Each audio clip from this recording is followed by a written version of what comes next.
ہمارے قانون نافذ کرنے والے ادارے چین سے نہیں بیٹھے. انہوں نے پوری کوشش کی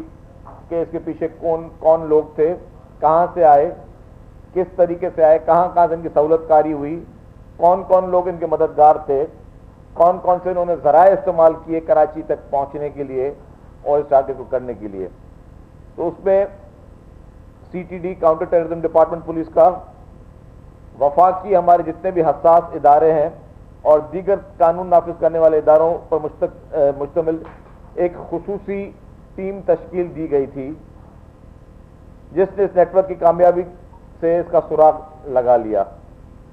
جس کے بارے میں معلومات حاصل ہوئیں اور دہشت گردوں کا یہ نیٹ ورک کراچی اور بلوچستان کے سرحدی علاقے کے درمیان میں ان کے موجودگی کی اطلاعات ملی. یہ گروپ جو تھا یہ ان کا ماسٹر مائنڈ تھا کے پی او کے حملے کا.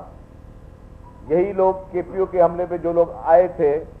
ان کے مددگار تھے, ان کے سہولت کار تھے, ان کے فائنینسرز تھے. ان کو ہر قسم کی یہاں سے انفارمیشنز اور ہر قسم کی یہاں پہ سہولت جو ہے وہ یہ گروپ دے رہے تھے. جس طرح میں نے کہا کہ سی ٹی ڈی نے اور ہمارے وفاقی حساس اداروں نے جوائنٹلی ایک پیج پہ رہ کر, کیونکہ یہ کامن کاز تھا, یہ کامن لڑائی تھی, ایک پیج پہ رہ کر ان کا سراغ لگایا. اور انہوں نے کل رات ان کو اطلاع ملی اس نیٹ ورک کی